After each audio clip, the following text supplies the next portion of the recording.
Every day I wait, feel like my life on the line. Jungle in these streets, speak the beats are on the line.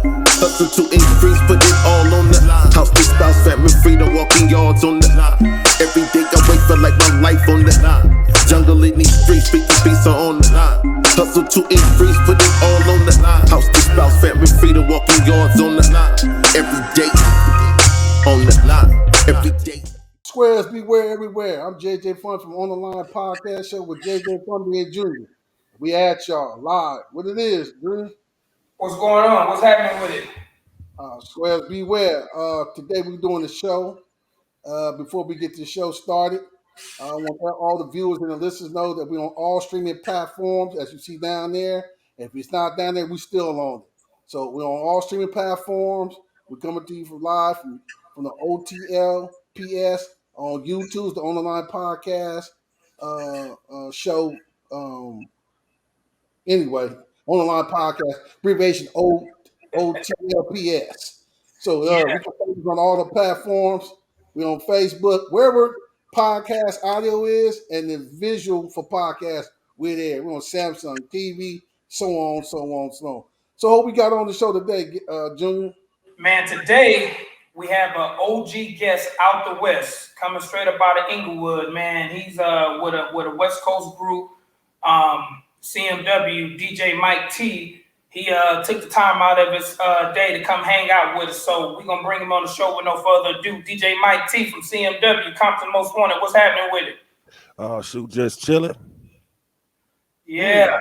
See, you got your setup back there, man. You still getting down, huh? Yo, of course, man. I do studio work and I do, everything's online now. So you just email me and I hit you right back. Yeah, it was good seeing you a couple weeks ago at the Cali Classic Show, brought to you by Mac 10. CMW performed, Bone Thugs, Cam, Dog Pound, Mac 10 himself, Quick. It was good seeing you there. Sugar Free was there. So it was, like a high school reunion with all the old school fellas going on, man. Good show. That was cool. You know what I liked about it? It was Crips and Bloods running around there with no issues, man. That was the best part. For sure. How many times have you seen that you go to these shows and it's all lately? I've been the few shows I do out here. I only do shows locally right now with 8, but every show we come into, we do out here, locally. There's never been no gang violence though. So I guess because we older now, that they try to go with, I guess, our temperament when we could be on stage and we be in front of each other. The young crowd, they're different animals. So I don't understand that. I'm a little too old for that point of view right there. Right. So now you are CMW DJ Mike T, but for those who don't know, CMW stands for Compton's Most Wanted. However, you about an Inglewood. So if you can let us know, how did somebody that's a Damu from Inglewood meet and become a group member of Compton Most Wanted of some Crips? Okay. All right. Now, people got to learn to think. When you hear Compton's Most Wanted, you think you're supposed to be from Compton, right? Not true. On America's Most Wanted list, most of the high people on America's Most Wanted list are from other countries. So it depends on what type of crime you do and where you from, and where you at to be on the Most Wanted list. Number 2, when what happened with MC8, how I met MC8, I used to work with DJ Slip, who was a producer on the first couple albums, right? He had a music business called LA Sound Control and DJ for Hire. And Sound Control was a music rental business in Gardena. And what happened was, one day I was Slip and I was sitting up there just chilling. I think it was probably like a Monday or something. And DJ Unknown, I didn't know him at the time. He had pulled up in front. And I'm looking like, who's this big bald head dude right here? You know what I'm saying? He had a convertible Mercedes-Benz. And Slip never opened the front door for nobody. Even if we went to the store and came back to the front, he'd tell you to walk all the way back around and go to the back door. He opened the door for Unknown. Unknown come in with this cassette. Slip had just started producing back then. So he had, I think the one record Slip had produced was Toddy T's This Beat Be Smooth. And Unknown, they walk in there and he plays the cassette. And I'm like, listen to it. I'm like, okay, well, whatever. And then the first song, I didn't too much care about it. Then the second song was pretty, I listened to the lyrics. I liked the lyrics. It was street, but it was like in a hip hop structure. And then the third song had like a beatbox. They was like really doing like hip hop shit, but it was still, you know, they was talking about Compton, Crip, and all this little stuff. And I looked at Unknown. I said, man, they pretty good. You need to develop them. He didn't know. He looked us up. He said, who's this dude? He said, oh, that's Mike T. And he said, you think? I said, yeah. And then Slip had told Unknown that Easy E was doing the video We Want Easy that Saturday at this location. So I listened to that, and I don't know. I did some dumb math that day, and I said, well, I guess Compton's Most Wanted, they must be friends with Easy and NWA. So I said, I'm going to show up to the video shoot. I wake up Saturday. I'm not even thinking. Me, my brother, my homeboy Harold, he's a DJ with me. We go to the store. We get a 40. That's probably about 11:30. We get in the car, and we sit in this car. We drinking these 40 ounces around. I said, hey, man, y'all want to go to the video shoot? They're like, by the time we got it halfway through, we kind of loaded, right? But I didn't realize what I had on when I said this shit, right? We go to Hollywood. I had on a burgundy hat, burgundy sweatshirt. I had on some gray Dickies, some white Nikes with burgundy fat laces and burgundy swoop on the side. And I walked in this video shoot, man. It was blue rags, Compton hat. So I didn't really realize when I walked in, right? But we got drunk by then, right? Yeah. So the crazy part was when I walked in, right to the right, I see 8 and Chill with these CMW hats and shit on, right? There's a dude from Long Beach named Dizzy, another dude from Compton named Scoop, and a dude named Kool-Aid, right? He from Compton too. And I'm trying to get their attention, but in the back, these niggas banging on me. No, I'm not like this to him, man. Fuck y'all, man. I don't give a fuck. So they were tripping that I wasn't scared. It was like about 15-1. But I wasn't really tripping. My brother, he's not really violent. And Harold, he was not violent either. But I was kind of like violent back then. So I wasn't tripping. So Dizzy, I kept trying to, hey, yo. And Dizzy finally, he got mad at me, turned around. He said, dude, what the fuck you want? I said, man, I know I want to sign you guys. He said, he said, I know the DJ. I said, yeah. I said, he got you guys tape from Lonzo, and he want to sign you guys to his label. So he went and tapped 8, and 8 was the only one that kind of shined me up. But Chill said, he walked up, he said, what you say? And I told him, Chill said, oh, yeah, he put a smile on his face. I said, man, I be at this shop in Gardena called LA Sound Control. And he said, okay. They thought I was lying, though. You know what I'm saying? So so I had to kind of prove myself at this video shoot. So 8 finally went over there. I told everybody, and they said, okay.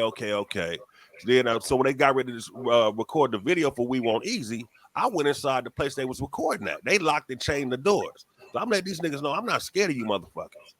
I'm walking around here, man. They cracked this little joke, though. By the time Dre and them came out on the stage, they explained what was going to happen.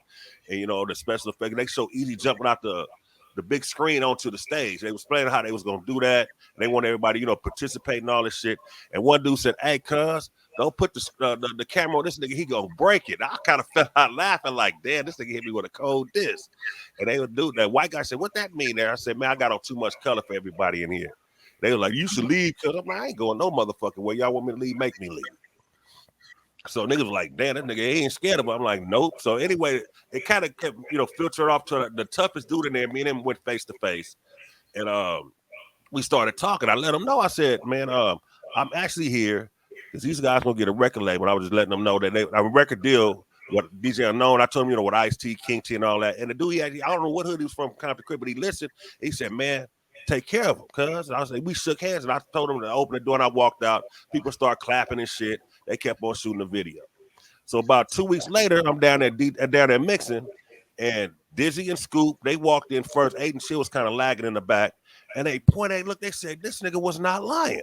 I'm in there getting down. We used to mix that fast shit at this time and all that. I'm getting down on that going crazy, right? And they ran out, and 8 of them came back in, and they looked. They said, nigga, I think 8 walked, he said, cuz, we thought you was lying. I'm like, nigga, I told you everything, you know what I'm saying? So we got the drink, and everybody got familiar with each other. So they came in, it was probably like daytime, so it was probably like 7, like summertime. About 10 o'clock, we all kind of like drunk and shit.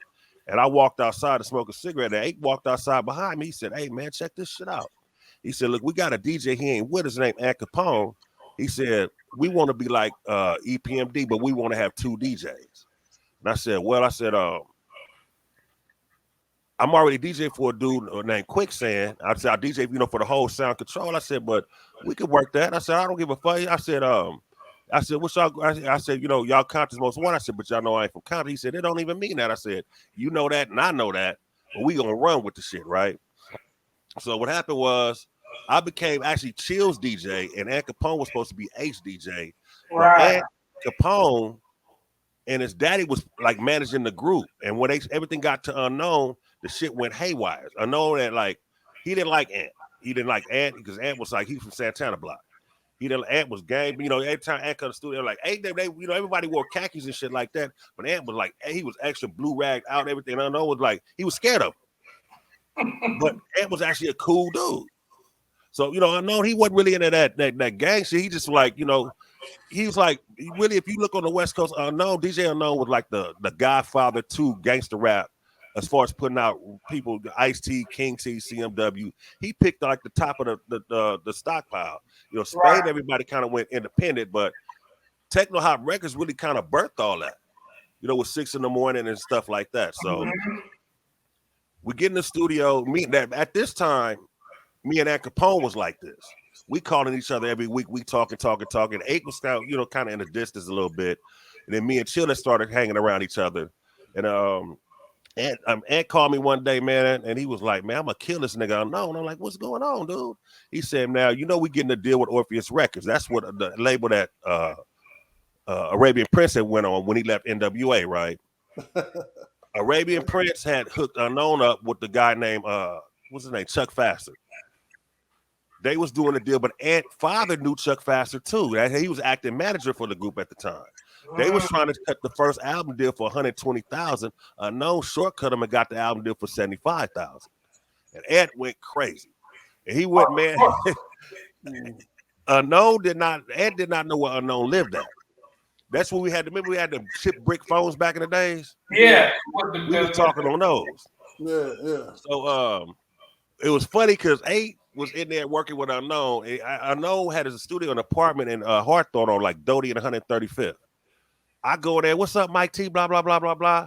And next you know, this nigga, I had told Ant what a nigga Unknown. I didn't know how. I told her, I said, look, y'all need to talk face to face. But I knew Ant was going to beat, I thought Ant was just going to beat him up. It was going to be the end of the group, right? Ant walk in the motherfucker, man, his hair way down here, right? White, you know, he an albino white dude. So his hair's kind of like super straight, so he can keep braids in it. He walk up in there, he looking Unknown, he look up and down, he said, what's up, hey, cuz? He said, let me holler at you. So they walk outside, he walk back in. He said, Mike T, cuz, let me holler at you. Walk outside. He said, what you think? I said, look, I walked there, I looked at 8 in his face. I said, man, if you kill this nigga Unknown and fuck him up right now, 8 ain't never gonna get a deal from nobody else. He said, he walked in, he looked, he said, Unknown, you a shady ass motherfucker. He said, nigga, I was about to put hands on your ass. He said, but Mike T talked to me. He said, 8, look, I'm gone, I'm out of here. And he shook 8 hand. He said, Mike T, take care of that nigga. And I always get in person, I do things, if it's my word, it's my word. At that point, he just shook like I'm done or done for the day. I'm done. Because if he kept looking at Unknown any longer, he was going to kill him. Oh. Unknown was a man, that dude was one of my mentors. He's one of the reasons the group fell apart. Suge beat him up twice. A lot of people don't know that. Suge slapped him up twice. But he's a smart man. He's a very articulate, meticulous dude. And that whole CMW, like this album right here, this is all Unknown sound. Even though Slip produced it, Unknown mastermind the whole thing. And I had to I was really watching how he did things. I'm like, this dude is very brilliant. But when it came to certain shortcuts, he would just take them without thinking there's a consequence behind it. So that particular day, when dude walked out and said, I'm done, he was done completely. And then you never seen him again. That's what cemented you in his place, or how did that work? Yeah, because actually at that time, we was working on the first album where he's on the cover. He's in the cover on the first album. He's in the video. The first video was This Is Compton. Then One Time Gap Him Up was our second video. Yeah, I remember that one. Okay. By then, Ant was already gone because we was recording the first album. He just left because he knew at that time, out of every member of the group, Ant was banging the hardest. He was banging harder than me at that time. I was more trying to figure out the business. I was still getting out of college, but I had my scuffles here and there, you know what I'm saying? But I wasn't like full. I had a certain demeanor I had to do because I was doing a lot of adult parties, so I had to dress to impress certain ways. You got to catch me in certain moods. So at that time, we went on with the deal. Unknown was in charge. and we was on Orpheus. Then Orpheus got to deal with Epic. Because the first time I think we was under Orpheus and we was under EMI. Then Orpheus got to deal with Epic. And then Orpheus tried to play Epic. This is how we ended up on Epic permanently. 8 signed a 6-album deal with Orpheus. So we already had one. By the time we did this album, we had 4 albums left with Orpheus. And then we was dealing with Epic Records at the time. The movie Boys in the Hood that came out at that time. Oh yeah, growing up in the hood and all that. Yeah, so we moving good. We started to get radio play because the first time we didn't get no radio play. We did like all of 3 shows in LA. We didn't never get out of LA County. We didn't do nothing on that first It's a Compton Thing album. That was like, it was an independent major because it came out Orpheus, then it went to EMI Capital, and then it kind of just floated around. And you know, people they didn't take it serious because it was CMW. They matched it with NWO. You know, people that's a simple mind gonna look at boom, boom, that's it.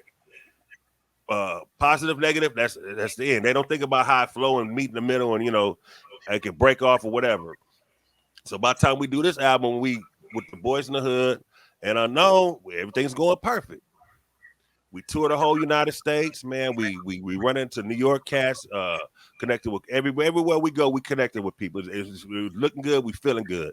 At the same time, I'm DJing clubs in Hollywood and downtown. I was it's a thing called Impact Record Pool that all DJs and record producers, and if you made a record, you went on tour in LA, you had to stop through there. They had the whole place had autographs of everybody on the wall that went through there. This spot in Hollywood or was in Hollywood? This spot was on. It's still there. You can still look through the window and see all the autographs on the wall. It's on King Boulevard. I think they changed the name in Crenshaw, but it's the first street behind it called McClung. Right by the right off King and Crenshaw, but it's the first street going east. And it's right in the little small little place, little business place. Had little offices in there. And at that time, they had 75 boxes in there for the DJs. I was number 75. Within this album coming out, and the next year I made it up to number 5 of all the DJs in LA. I'm talking about Chris the Glove, any DJ you can think of, General Lee, all these top DJs that was charging all this extra money. I beat everybody in the clubs. Let me ask you a question. Yeah. You said DJ, so you better than DJ Aladdin? Now Aladdin, we battled 3 times. He beat me the first time. The second time it was a tie. The third time he beat me again. But I'm gonna tell you a story about Aladdin. Aladdin was a little bit more edgier than me, huh? It's 2-1. It was 2-1. No, it's 2 in a tie. So he basically kind of outbeat me. But when he went to the remember when he won the US finals? That was a setup. You know that, right? No, I don't know that. That's a whole, but it's not a setup on us. We all pitched in. Aladdin, man. Okay, I'm gonna get back to the story in a minute. Aladdin, what happened was Aladdin had moved to New York when Bobcat was LL Cool J's DJ, and LA Posse was recording with LL's album, right? So what happened was Bobcat had called me. He said, "Mike T, guess what we did?" I said, "What the hell you do?" He said, "Man, we set it up to where Aladdin's gonna battle all of New York." So how the hell? I said, "How you gonna do it by himself?" He said, "No." He said they got a thing called the DMC contest. The DMC DJ battle. They still have it every year, right? They said all that took was him. They moved Aladdin out of Compton back to New York. They said he had to stay there for 8 months and he can get a New York driver's license. Then he can enter the contest. So LA Posse and Bobcat and Pooh and all them took care of Aladdin for 8 months. And Aladdin was just in there practicing. They said, "Man, we want you to call and we want to have Aladdin call you." He said, "Who are the DJs that's just as good as you?" They say you the only person that really, you and DJ Muggs, the only one that can really give him competition right now. DJ Muggs from Cypress Hill? Cypress Hill, yeah. We all were connected, man. Bobcat was the leader of everything. I remember Bobcat was a DJ. LA had 2 DJs. Cut Creator and Bobcat. But on the West, Bobcat took control of not control, it's just his spunk, his influence. He made everybody like go up under him. Like he would go, like, if you knew when he liked you, he would leave New York, come down here, get in his car and call you, go to your house, pick you up, and take you out on the town. The younger DJs, you know, the ones that established, you know, what's up, Bob, blah, blah, blah. Yeah, exactly. He knew how to pick him. And the dude, man, he's brilliant, man. He said, "You would Aladdin, y'all talk." He said, "Look, Mike, show him your best shit because we need to win." He said, "You may end up battling him, but we really pulling for Aladdin to try to take the U.S. and we want him to take the world." So I said, "I'm in." I said, "If y'all, man, they undercut it New York, man, and he ended up beating DJ Miz out." I'm like, "LA DJ won New York." I remember they did on some gangster shit. I remember that because I was with one of my best friends, best buddies, man, of all times, man. He's like a brother to me, man, with DJ Crazy Tunes. Yeah. And I remember that I met the Latin, with Tune. I mean, with Dub C. So, and that's how I made between Dub C and DJ Crazy Tunes. That's how I met Aladdin. When they was putting low profile together, I was DJing for. This is before A. I was DJing with a group called Strictly Business out of Long Beach. A dude named Unheard. Yeah, that was a car club. I didn't name after that too. Yeah, exactly. You heard a dude named Unheard? Yes. Okay, I was DJing with him. Oh, okay. He had RFH Records back in like the 80s, like the late 80s. And we was at a rehearsal hall somewhere in Carson, and they heard me scratching, and the Crazy Tunes, Dub, and Coolio went over there. They was listening to it. We got a dude named Aladdin. That's the first time Aladdin beat me. We didn't really battle. We was just showing out. And I said, right now, basically we knew the same moves, but he was a little bit more cleaner. Aladdin, man, he'd chop he'd chop everything up. He'd be like suited like a little robot, man. So we all connected, me, Dub, Crazy Tunes, Coolio, me and Coolio, he started coming to my house. Me and Aladdin always talk on the phones. I always try to keep Aladdin out of the street scenery because Dub them from LA. They over there in 111, right? Coolio was staying over there in the HTHs over there. He from Compton, from Mona Park. Coolio from the hub. Yeah, he from Mona Park, but he was living over there by Washington High School. Aladdin was still over there in Front Hood. So we were taught. I told her that. I said, "Look, man, I can hang with my homies because every hood, even though you have alliances out there with hoods and hoods and hoods, each hood had their own set of rules." You know what I'm saying? In my hood, I grew up in Inglewood and Center Park. That's they part, it was half the hood was Center Park, Inglewood family, the other half was Center Park. So the rest, I didn't have to go through all of because I've been there all my life, you know what I'm saying, since 74. I didn't have to go through all the headaches of, trying to figure out how much money you got or take me with you. Or I was the first one to hop up and just jump up. I'm the first one that started going across borders. I would go to IB, even though them cats ended up shooting me one day. I used to go to IBCs and DJ with cats over there. I'd be in the Watergates. Oh, shoot. Hold on. I'd be in the Watergates and slip lit in the Watergates. I'd be in the neighborhood with them. I'd go with anybody, but they were scared to come to my house. But my homies had a lot of respect for me because I've been there the whole time. Yeah. So, some people don't have all the, they say they do. When you get there, they don't. Yeah. You know what I'm saying? But me, they actually respected me. You know what I'm saying? They still do to this day. Yeah. So I just kept it a buck, with 8 now, because 8 used to come to my house. 8 would come to my house, and my homies, people gonna have something to say because back then people was just hard headed. They emotional. They full of this alcohol, liquor, and weed. And he do this, we gonna kill him. I'm like, dude, let me just take care of my business. You know what I'm saying? You guys do what y'all do, but I never not had a day that I didn't kick it with my homies. You know what I'm saying? Say what's up. I didn't get a record deal to roll off. And I'm better than y'all now. I hung with them every day, every day, every hood. I don't care where I was at. We gonna kick. Yeah, you stayed in the set to the set. I mean, that could be a plus or that could be a minus, depending on this and that. You're right, because you know what? I talked to Sir Jinx maybe about 6 months ago. He said, Mike T, the reason you didn't go up and he said, you went up. But you didn't go over. He said, because you didn't detach yourself from the streets. But my mind, knowing that people on the streets are not as smart as they could be, because people don't tell them what they need to hear sometimes. You don't learn the basic essentials, A to Z. You're going to learn to count. They're going to put you in school, and that's going to be it. I was always giving people insiders. Man, I do that with everybody. Our rap group, if I figured out something we can do, we're going to do the shit together. Let me ask you this question. Let me ask you a question. So when one time Gaffle Me Up came out,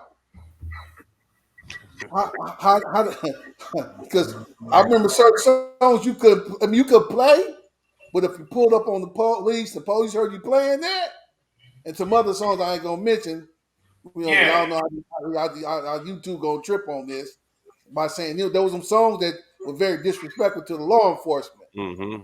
And so one time, gaffed me up. Have you ever been playing that music and one time put up on you, or you been somewhere with a gang of K9s and heard you playing that? We never had no problem. We had one incident like NWA on the road. They told us we do this in the show. They was gonna come on stage and arrest it. I said, "Hey, what you gonna do?" He said, "Fuck him," and went out there and he did what he wanted to do. And I just in the background laughing the whole time.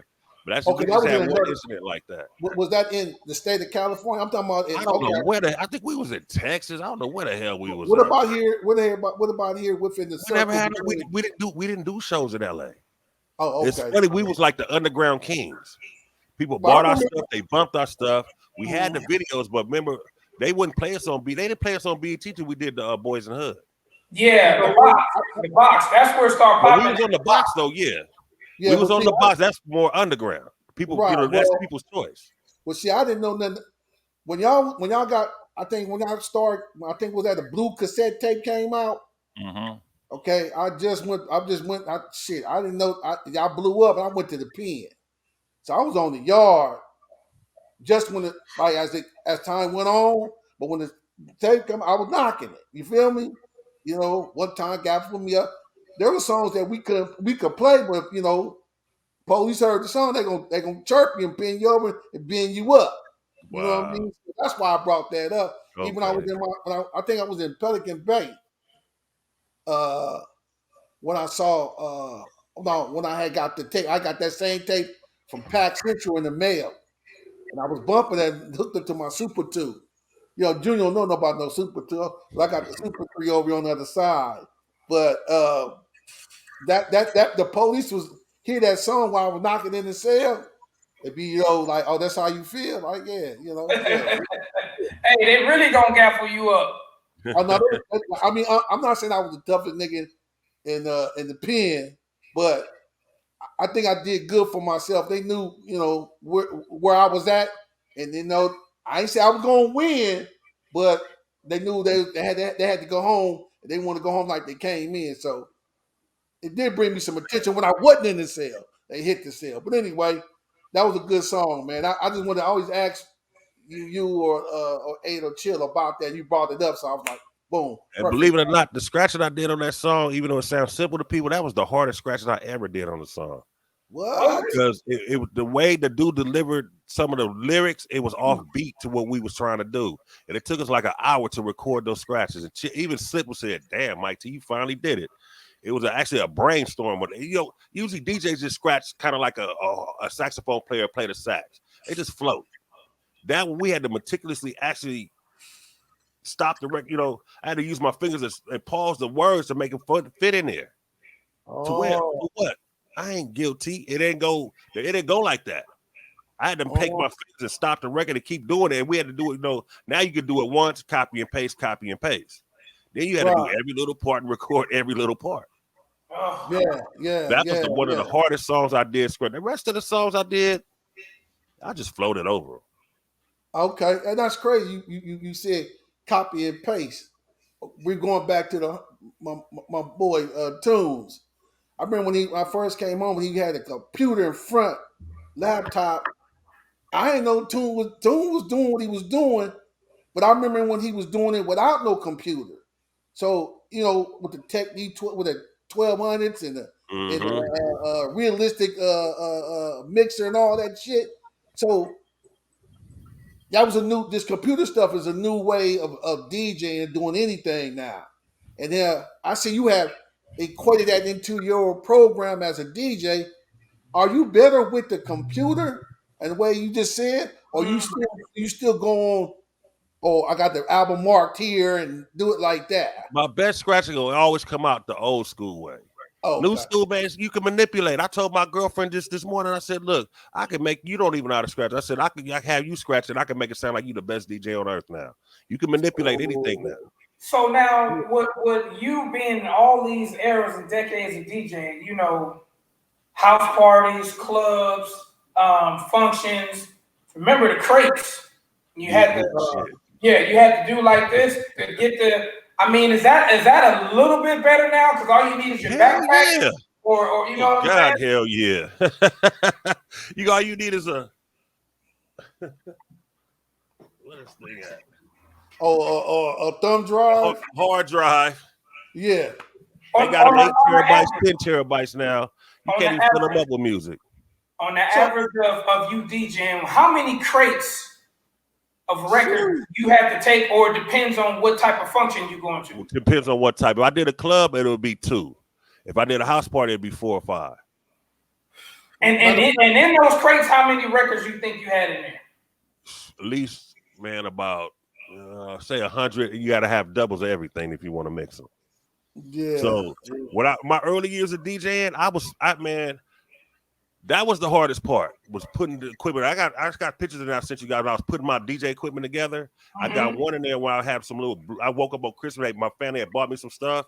And I just started DJing. And 2 years later, I ended up working, which is kept working. I finally got the best equipment I can get. And my parents, they bought them what they could, but I hustled everything else. I hustled all my stuff. And once you get the best stuff, then the best come out of you. Right.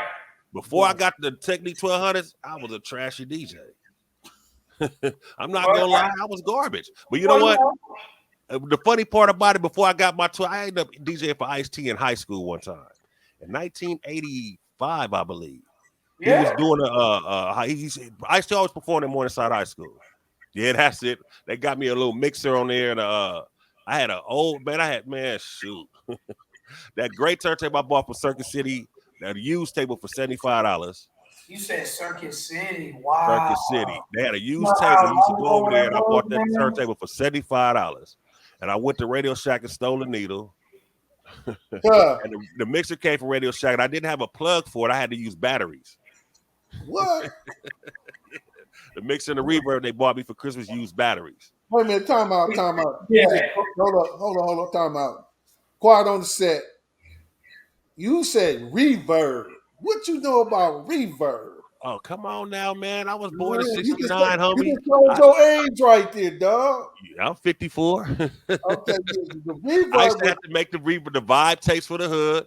Hey, man, I need that vibed up. And then I had the little square one, I had the flat one, and I had people come by and tune it the way you want to hear it, and they tune it, and I get to recording songs for them. Oh, that look, man, I remember one of them homies was swerving through the turf, and he had a Lincoln with the suicide doors. You know what I'm saying? I don't want to say his name, but just by me talking, and the homies hear me talking. Yeah. He used to ride. No. He had a Cadillac. He used to have a computer love with the shermed out. Reverb, baby, just lit up. Just swerving through the set. That reverb was like, niggas want to reverb everything. You know what's funny? I just got my hands on some music, man, about a year ago. All oldies, all had vibe up in it. Every song is like about 50 songs. I still play it in my car every day. Man, let me ask you this, Mike T. Being a DJ from CMW, y'all starting to, get airplay and videos, and now at what point now y'all doing hometown shows? LA, Compton, at what point are y'all doing that? We didn't start really doing home shows till 8 made the We Come Strapped album.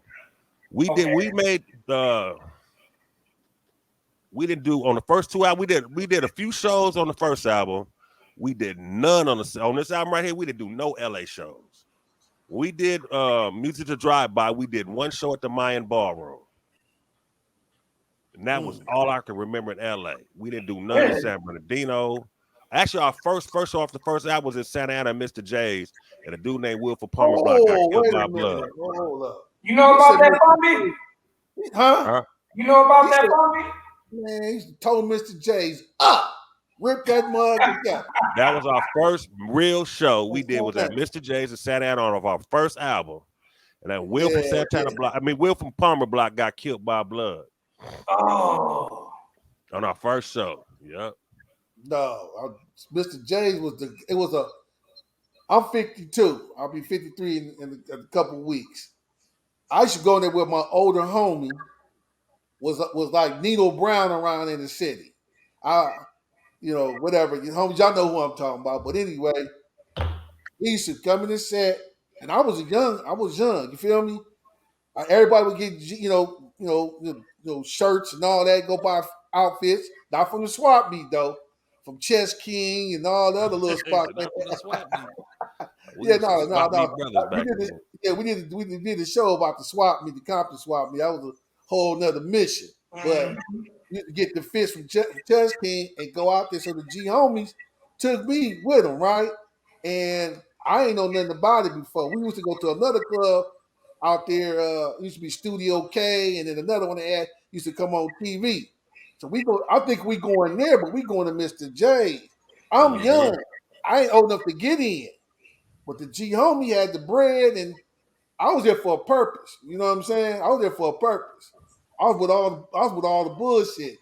Mr. J's was a popping baller spot.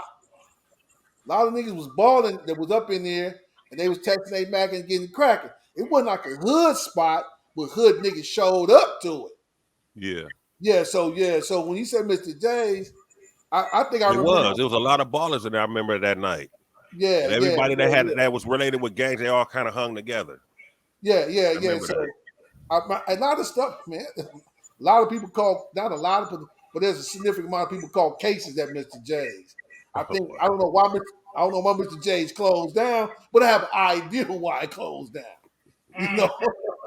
So yeah, he been around, dog. He just says too much stuff up here with the reverb and how he DJ.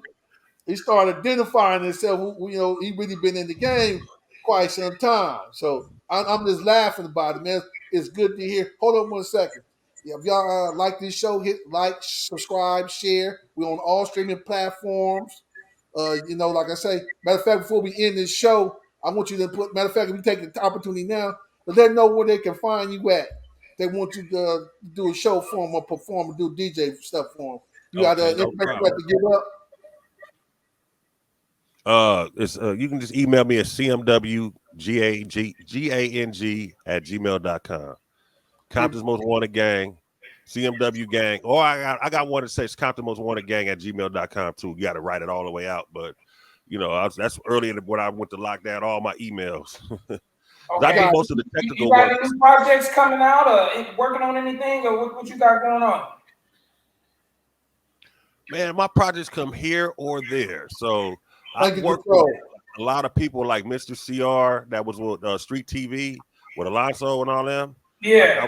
I've gave him a few songs we've done together. I've worked with Sean D's, 8 Chill. I just work as it come along. It's funny because Big Tup was at the Mac 10 show, and he turned around and looked at me and said, Mike T DJ'd on my album last year. I said, damn, I forgot. They just send me stuff and I just work and give it right back, and I just keep going, So, so basically your turnaround is fast. Very, very, very. I could do, man. You know what, man? So funny. People love when they send you something and you like a day or two, boom, it's back. How much you want me to give? I'd be like, nah, just keep, as long as you spread my name about that. So I use the mixtape form. I used to do mixtapes back in the days. I would make them, give them to people, and they would just spread it around. That's how my name started getting around. Actual cassettes.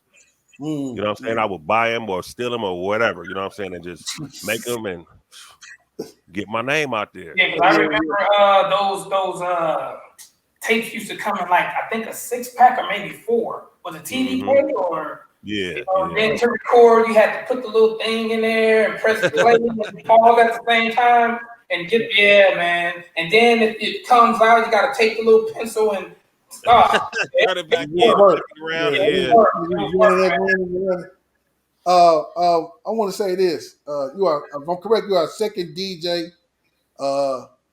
We had a DJ who turned R&B singer. Come on, but you got a second DJ on our show, man. And I want something else I want to ask you.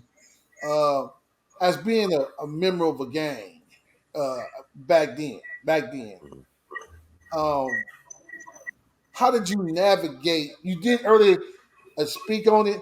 Did you get resentment from the hood for certain people in the hood about the work you was doing and the life you was living? Man, look, that's when the Bloods was the super allies, right? I would go and drive through Athens Park Hood. They would pull me. It'd be somebody I don't even know. Mike T, nigga, and they would cuss me out. If ain't do anything, we killing them. I'm like, man, let me deal with my business, homeboy. You know what I'm saying? Like, I be looking at them like, I don't know you. Then I get to know them. They be sincere though. They was overprotective, but nobody knew who 8 was. So one time, I think the Athens had caught 8. Man, they told me they caught him one time on El Segundo and San Pedro. He had a Suzuki Cheat Jeep, the unknown that gave him. He got it painted and put the rims on it, and they had the pistol on it. They said, "Man, if Mike T wasn't your DJ, we'd have killed you right now. We know who you are." And I said, "Damn." But I'm gonna tell y'all a freak accident that happened. We was doing a show in Louisville, Kentucky. No. Now Louisville. When I went to Morningside High School, the gangs that controlled the school was the Crenshaw Mafia, the Center Parks and Avenue Pyrus, right? You had a little sprinkle of people, Crips and stuff there that went there, they had to fight, and once they fought, people kind of left them alone a little bit. So it was the 2 guys that moved from Louisville and moved to Inglewood. They ended up becoming from Crenshaw Mafia. And now this is in the 80s. Now we gonna doing a show, we in the 90s, right? We on Music the Drive-By album. This is 92. When they moved to Inglewood, it was 85. We go out there to Louisville, and they made it so bad the Louisville, whatever the college was out there, their colors was red and white. Yeah. So they said the Louisville, remember the starter cup jackets had the Louisville on there? Yeah. It was all red and white. So everybody in the whole city wore red and white. We get out there, we do this big giant arena, and I'm on stage 8. Boom Bam, Bam, out of everybody that was active in CMW, Boom Bam was like the super Crip, right? 8 was really trying to make it in the recording industry. That's why he made it. Chill always had a problem with the law. Bam had on these blue corduroy house shoes, blue khakis, blue sweatshirt, the blue hat on. Chill had on blue, the speck of blue, 8 had on blue. I had on black and tan. We on stage, and I look, it's like 4,000 people, and everybody got on red. And then I start seeing these red racks come up. And I'm looking, and in the middle of all this stuff going on, I see this gold tooth. It was my homeboy Ray from Crenshaw Mafia. They moved back to Louisville? Huh? He moved back to Louisville? Him and Big Booney from Crenshaw Mafia moved back to Louisville and turned everybody in Louisville Crenshaw Mafia. That's the story. But the weirdest part was, you got the stage, it's dark, you got the stage lights going, and I zoomed out like I had X-ray, like super zoom vision. I zoomed right on this tooth. I said, that look like Ray. So we did the show. I said, if a red rat come on this stage, nigga, we all got to fight because they don't know where I'm from. I don't know these niggas. We got to backpedal to the back room and get behind security, right? We never had security. Man, if nothing went down, we go back to the room. I said, man, I think I see one of my homeboys out there. I'll be right back. I take off, and I end up walking. I'm walking around looking like I lost a little chicken and shit, and I run right into Ray. Ray, man, that was us on the stage. Mike, what the fuck you doing out here? I just told you that was us on the stage. He was with the dudes in blue. He was about to go back here where he putting the squad together and run back behind the stage, right? I'm like, man, you got to dismantle this shit right quick, man. They with us. He said, he said, Booty here, you want to talk to Booty? I said, yeah. We go through. Booty look like the kingpin, man. You ever seen how the mafia people you got 2 dudes here? Man, I walked over, the nigga stood all up like, who this nigga? They like, nah, that's homie from Inglewood. I'm like, damn, nigga, you got it like that? His girlfriend had a fur coat shit, and they all juried up. They was about to get busy. Man, he was running the whole town. He go, and they go like this, and they're like nah, and everything just kind of ceased. That was good. But the crazy part about it was, no matter how much red blood that was in there, by the time I walked back 30 minutes later, bam, them niggas came out, blew down anyway. And walked from behind the way they locked backstage, and they walked out like we was looking for you. I said, my niggas is pretty. Even 8 was with them. They all walked out like we was looking for you. Nigga, we thought you got jumped or something. I'm like, nah. So I had Ray go meet them, and he bought a couple of cats that rap back there. They all start talking, and then we kind of left alone. And then somehow 8 of them knew some cats out there that was Crips. They come through with blue rags in their hand, walking through all crazy. I was that 8 told them like, nah, my DJ took care of all that shit. They was like, man, thank you, man, because look, man, we got niggas outside, nigga. We knew we can't beat the whole place up, man. So you know what's crazy about that, man, is when you on a road like that, no matter where you from, you got to stick together as opposed to having a show in-house. And when you at home, it's like, okay, you gonna know everybody. But when you out of town, it's like, look, I don't care what side we from, but we all from Cali, so we got to stick together. You know, I'm gonna come check on you at your room. We gonna whatever. We gonna make sure we walk out. It's kind of like the yard. You know what I'm saying? We walk out together. We go to the car together. Nobody. Hey, if you gonna catch an early flight, you need to let us know what you gonna do. We out of town. You know what that all boiled down to? We had this prior discussion with a couple of people that we know. One did a show with Big Kibo, with the studio for Q, and I think we spoke with we was on Gangsta Chronicle, and we spoke with Steel and 8, MC8. It's the way, it's a certain way you need to move when you in the industry. And I say industry, I'm talking about the entertainment, full entertainment and professional sport industry. There's a certain way you need to move. And also building those relationships or having those relationships with different people in different states and different countries when you come through to make your money. You know what I'm saying? Now, I'm saying you just have to have those relationships. Yeah. It works like a charm. You know what I mean? It's just all by having to understand it, what it is, what it ain't. You know, most people are comfortable with that, and that works. If you get that, keep that, negotiate that understanding and build that relationship, work like a charm. And by you being a seasoned vet in the game, you know that already. You just told us a story how you mitigated a situation that could have went all bad. All bad. I don't know them from a can of paint, so they rush the stage. I got to fight backwards with everybody else. Yeah, they don't know the ones that know you, but the vast majority they just say they get popping. You're the destroyer. You know what I'm saying?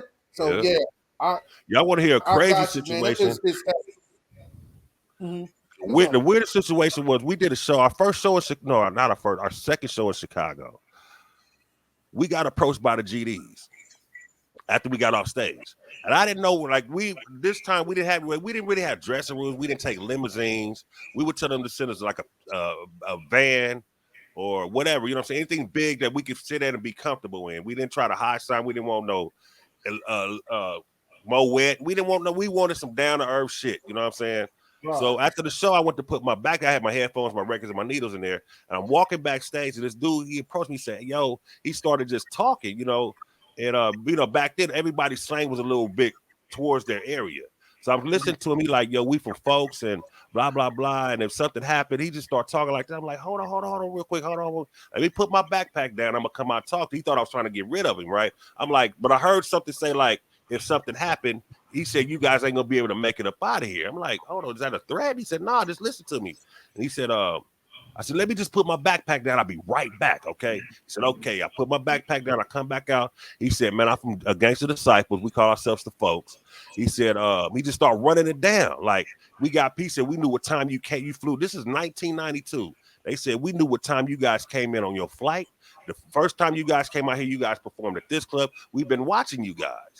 Whoa. Like, damn, okay.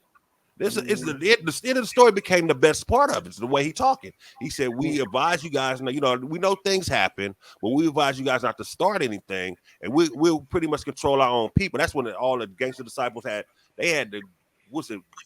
Cabrini Green projects. All that shit was still intact. They had the higher source. They had all the shot callers coming down.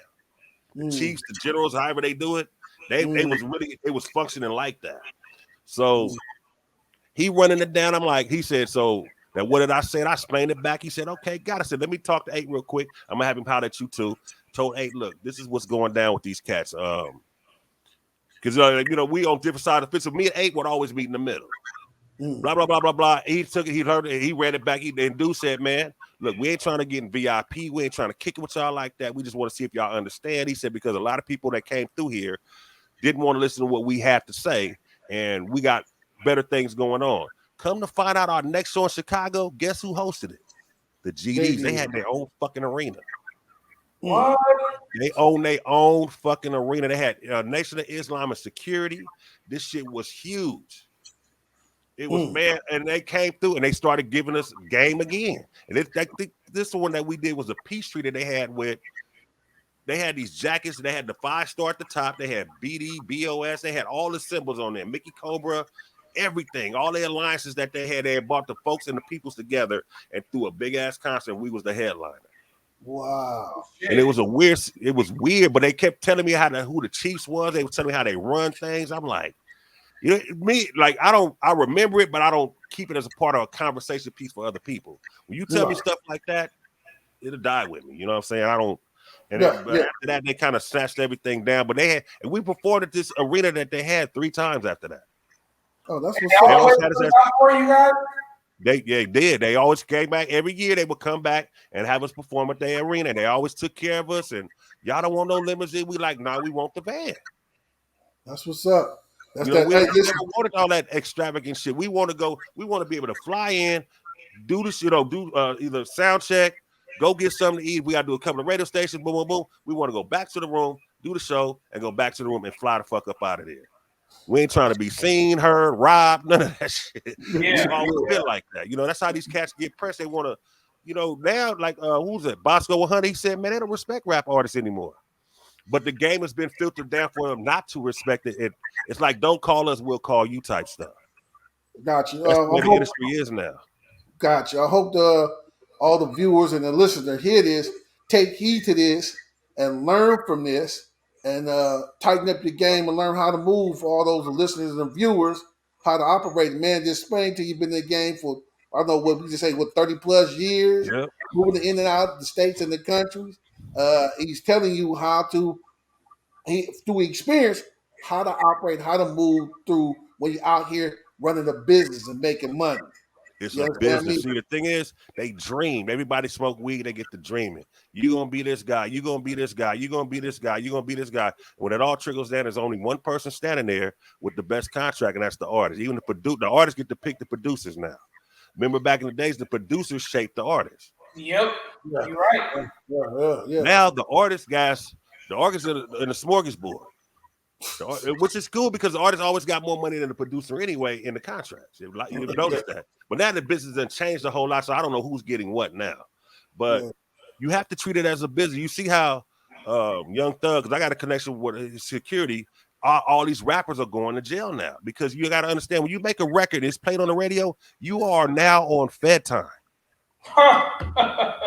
Don't get me started on that. You are on Fed time. Once your record blows up and you on YouTube, or if you post anything on YouTube, Instagram, any social media, you are on Fed time. You have an email, you are on Fed time.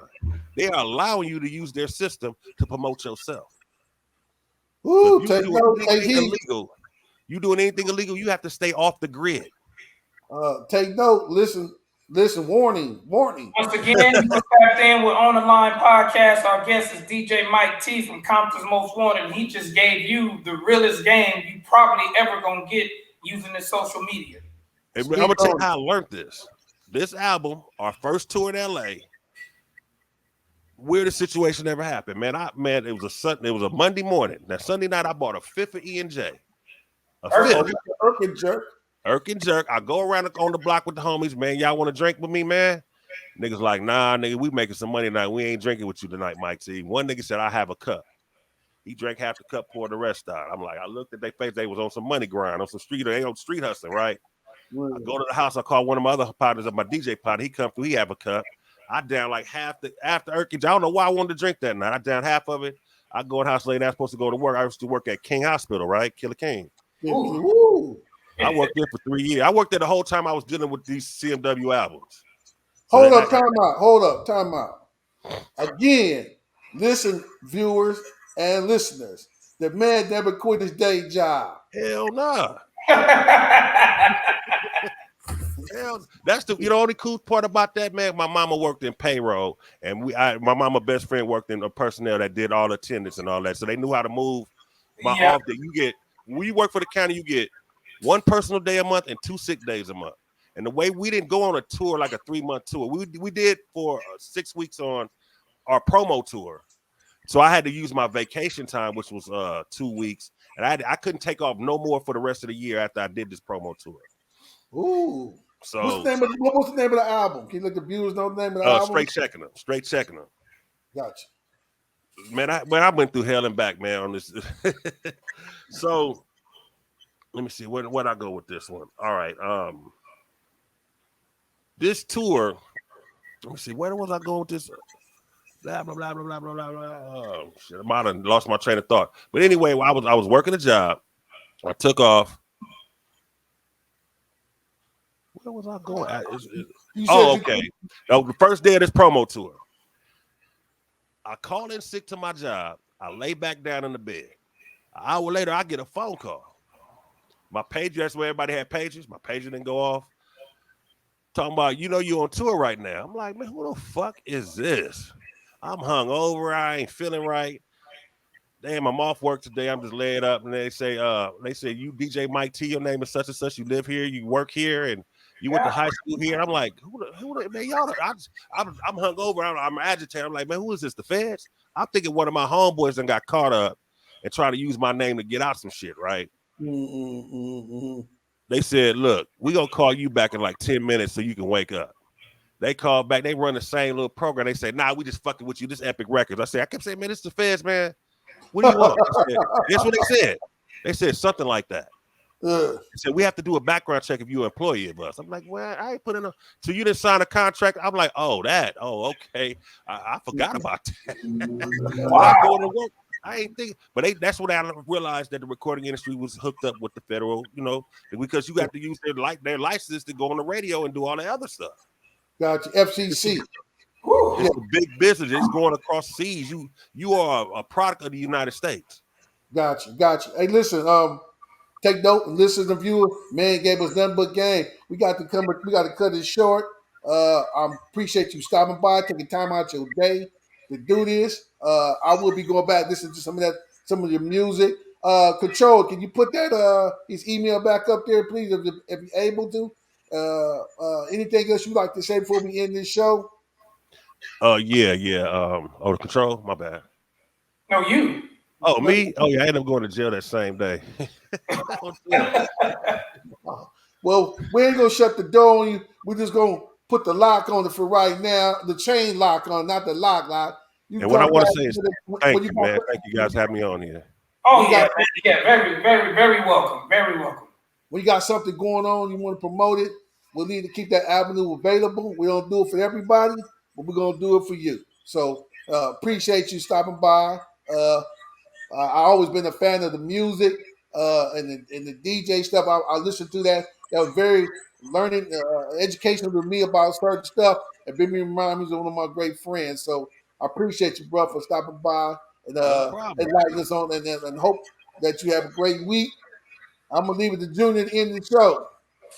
Oh yeah, once again, we about to end this with our guest DJ Mike T of CMW. Been in the game since the 80s, gave y'all some good knowledge on up and coming rappers and DJs. Again, thank you for hanging out with us, man. We appreciate it. And man, we gonna keep this connection going. Any other projects we got coming out and dealing with, we damn sure gonna bang your line. That's right. Most definitely. Anything you want to promote or let the viewers and listeners know what you got coming? Not offhand. Just look for Aiden Chill new projects, as I'm always on there.